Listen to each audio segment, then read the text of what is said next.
नमस्ते, मैं हूं अर्पिता, आप सभी की प्यारी दोस्त और मेरे इस चैनल में एस्ट्रोफेथ अर्पिता में आप सभी लोगों का हार्दिक स्वागत है। धर्म अध्यात्म से जुड़ी हर बातें और जीवन में किसी भी समस्या के समाधान के लिए मेरे इस चैनल को जुड़े रहिए, लाइक, शेयर और सब्सक्राइब करना ना भूलिए। आज जानेंगे सोमवार का सरल व्रत कैसे किया जाता है। इस दिन हमें भगवान शिव और देवी पार्वती जी की पूजा अर्चना करनी चाहिए। शिव पूजा के बाद सोमवार की व्रत कथा सुननी आवश्यक है। व्रत करने वाले को दिन में एक बार भोजन करना चाहिए। व्रत वाले दिन सुबह जल्दी उठकर स्नान करें, फिर व्रत और पूजा का संकल्प ले। पूजा में सफ़ेद रंग के फूल, सफ़ेद चंदन, सुपारी, फल, फूल, चावल, पंचामृत, बिल्वपत्र, धतूरा, पान, गंगाजल एवं प्रसाद अवश्य रखिए। इन सभी चीज़ों से भगवान शिव, माँ पार्वती, गणेश और कार्तिकेय भगवान एवं नंदी की पूजा करें। तो आज पढ़ेंगे सोमवार की व्रत कथा। एक साहूकार बहुत अमीर था। उसके पास धन की कोई कमी नहीं थी। साहूकार के पास सभी सुख और ऐश्वर्य के साधन थे, किंतु उसको एक ही दुख था कि उसकी कोई संतान नहीं थी। दिन रात वह इसी चिंता में लगा रहता और वह पुत्र पाने के लिए हर सोमवार को भगवान शिवजी की पूजा करता और व्रत रखता था।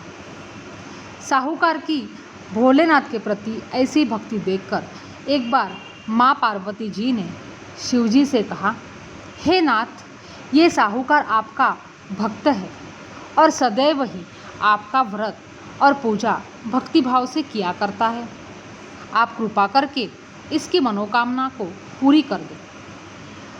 पार्वती जी के ऐसे वचन सुनकर भोलेनाथ ने माँ गौरी से कहा, हे पार्वती, यह संसार एक कर्म क्षेत्र है। यहाँ जो भी कार्य करता है उसे वैसा ही फल मिलता है। अर्थात जैसा कार्य मनुष्य करता है वैसा ही परिणाम भोगता है। किंतु माता पार्वती आग्रहपूर्वक बोली, हे महादेव, यह आपका अनन्य भक्त है। यदि इसको कोई भी दुख है तो आपको उसे अवश्य दूर करना चाहिए। यदि आप अपने भक्तों की मनोकामना पूरी नहीं करेंगे तो क्यों मनुष्य आपकी भक्ति, सेवा और पूजा करेंगे। पार्वती जी के इस आग्रह को सुनकर शिवजी ने कहा, हे गौरी, इस साहूकार के कोई पुत्र नहीं है। इसी कारण यह दिन रात चिंतित और दुखी रहता है। इसके भाग्य में संतान न होने पर भी मैं इसे पुत्र प्राप्ति के लिए वरदान देता हूँ, किंतु इसका पुत्र केवल 12 वर्ष तक ही जीवित रह सकता है। इसके बाद वह मर जाएगा। इससे अधिक मैं इस साहूकार के लिए कुछ नहीं कर सकता। यह सब बातें साहूकार सुन रहा था। उसे यह सारी बातें सुनकर न कोई खुशी हुई और न ही कोई दुख। वह पूर्ववत शिव की पूजा और व्रत करता रहा। कुछ समय पश्चात साहूकार की पत्नी गर्भवती हो गई और 10वें महीने में उसने एक बहुत ही सुंदर पुत्र को जन्म दिया। साहूकार के घर में बहुत खुशियाँ मनाई गई, किंतु साहूकार ने अपने पुत्र की 12 वर्ष की उम्र जानकर कोई खुशी प्रकट नहीं की और इस संबंध में किसी को कोई भेद भी नहीं बताया। वह बालक धीरे धीरे बड़ा होने लगा।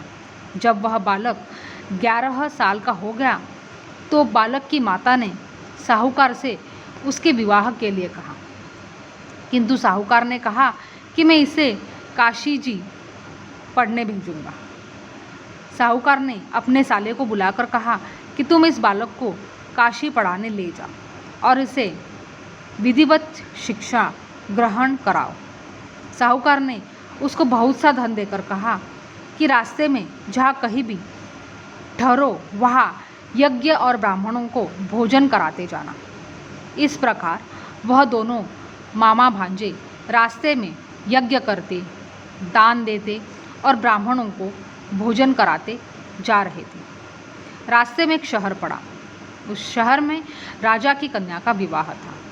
एक अन्य राजा का लड़का बारात लेकर आया था, लेकिन वह एक आंख से काना था। लड़के के पिता को इस बात की चिंता थी कि वर को देखकर कन्या के माता पिता विवाह में किसी प्रकार की अड़चन न डालें। इसी कारण जब उन्होंने साहूकार के अति सुंदर बेटे को देखा तो उसके मन में विचार आया कि क्यों न इस लड़के से विवाह का कार्य पूर्ण करा लिया जाए। यह विचार कर उसने लड़के और उसके मामा से कहा कि यदि आप फेरे व कन्यादान का कार्य पूर्ण कर देंगे तो आपकी बड़ी कृपा होगी और हम आपको बहुत सारा धन देंगे। साहूकार के लड़के और उसके मामा ने इस बात को स्वीकार कर लिया था। विवाह का काम भली प्रकार से पूरा हो गया। जब वह लड़का जाने लगा तो उसने चुपके से राजकुमारी की चुंदरी पर लिख दिया कि तेरा विवाह मेरे साथ हुआ है, लेकिन जिसके साथ तुम्हें भेजा जाएगा वह एक आंख से काना है। मैं काशी को जा रहा हूँ। राजकुमार ने इस प्रकार लिखा पाया तो उसने काने राजकुमार के साथ जाने से इनकार कर दिया और कहा कि यह मेरा पति नहीं है। मेरा विवाह जिसके साथ हुआ है वह काशी गया है। राजकुमारी के पिता ने यह सब सुना तो उसने अपनी कन्या को विदा करने से इनकार कर दिया। बारात वापस चली गई। उधर साहूकार का लड़का और उसका मामा काशी पहुँचे, जहाँ लड़के ने पढ़ना शुरू किया तथा अपना अतिरिक्त समय मामा भांजा यज्ञ दानादि में व्यतीत करने लगे। इस प्रकार कई महीने बीत गए। जब लड़का 12 साल का हुआ तो उस दिन लड़के के मामा ने यज्ञ का आयोजन कर रखा था। अचानक ही लड़के की तबीयत खराब हो गई। लड़के के मामा ने कहा कि अंदर जाकर सो जाओ। लड़का अंदर जाकर सो गया। थोड़ी देर पश्चात लड़का मर गया। जब लड़के के मामा ने देखा कि वह मर गया है तो वह बहुत दुखी हुआ। उसने सोचा कि पहले यज्ञ पूरा कर लूँ, तब कुछ सोचूंगा। लड़के के मामा ने यज्ञ पूरा किया और फिर रोना प्रारंभ कर दिया। वह बहुत ज़ोर ज़ोर से रो रहा था। संयोगवश शिवजी और पार्वती उधर से जा रहे थे। पार्वती जी ने भगवान भोलेनाथ से कहा, हे नाथ, कोई दुखी व्यक्ति रो रहा है, उसके कष्टों को दूर कर दो। जब शिवजी और पार्वती जी वहाँ पहुँचे तो उन्होंने देखा कि वहाँ पर एक लड़का मरा हुआ पड़ा है। तब पार्वती ने देखते ही लड़के को पहचान लिया। पार्वती जी ने लड़के के मरने का कारण पूछा तो भोलेनाथ ने बताया, हे गौरी, इस लड़के की आयु इतनी ही थी, ये अपनी आयु पूरी कर चुका है। तब पार्वती जी ने विनम्रतापूर्वक कहा, महाराज, कृपा करके आप इस लड़के को जीवित कर दीजिए, नहीं तो इसके माता पिता इसके वियोग में तड़प तड़प कर अपनी जान दे देंगे। माता पार्वती की बात सुनकर शिवजी ने लड़के को पुनः जीवित कर दिया। शिवजी की कृपा से लड़का जीवित हो गया। शिवशंकर और पार्वती जी शिवधाम चले गए। शिक्षा पूरी होने पर लड़का और उसका मामा पहले की तरह यज्ञ करते, ब्राह्मणों को भोजन और तथा दक्षिणा देते हुए अपने घर की ओर चल दिए। रास्ते में दोनों उसी शहर में आए जहाँ पर उस लड़के की शादी हुई थी। वहाँ पहुंचकर दोनों ने यज्ञ शुरू कर दिया। जब वे दोनों यज्ञ कर रहे थे तो उस लड़के के ससुर यानी वहाँ के राजा ने, जो उधर से घोड़े पर बैठकर अपने सेवकों के साथ जा रहा था, उसने लड़के को पहचान लिया। राजा ने महल में ले जाकर दोनों की खूब सेवा की। कुछ समय राजा के महल में रहने के बाद लड़के ने राजा से जाने की आज्ञा ली। राजा ने अपनी लड़की को लड़के के साथ विदा किया और साथ में बहुत सा धन एवं दास दासियों को भी भेजा। जब वे अपने शहर में आए तो लड़के के मामा ने कहा, पहले मैं तुम्हारे माता पिता को तुम्हारे आने की खबर सुनाता हूँ, तब तक तुम पत्नी सहित यहाँ आराम करो।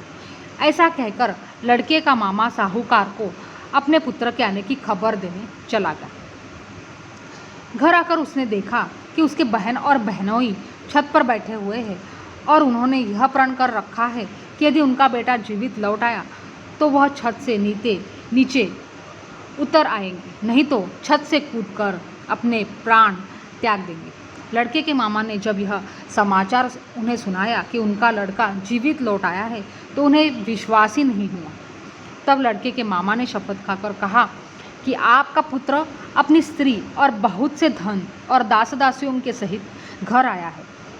तब साहूकार और उसकी पत्नी छत से नीचे उतर आए तथा प्रसन्नता के साथ अपने बेटे और बहू का स्वागत किया। सभी प्रसन्नता के साथ रहने लगे। इसी प्रकार भक्ति भाव से जो भी प्राणी सोमवार के व्रत का पालन करता है तथा प्रेम पूर्वक इस कथा को सुनता है, पढ़ता है, तो उसके सभी कष्ट दूर होते हैं, सारी मनोकामनाएं पूर्ण होती हैं और इस लोक में सभी सुख सुविधाओं को भोग कर अंत में उसे शिवलोक की प्राप्ति होती है। इस प्रकार सोमवार के व्रत को 16 सोमवार तक करें, फिर उद्यापन करें। इस व्रत के प्रभाव से मानवों को सभी प्रकार के सुखों की प्राप्ति होती है। इस व्रत के बारे में कहा गया है कि ग्रहण आदि में जप, ध्यान, हवन, उपासना, दान आदि सत्कार्य करने से जो फल मिलता है वही फल सोमवार के व्रत से मिलता है।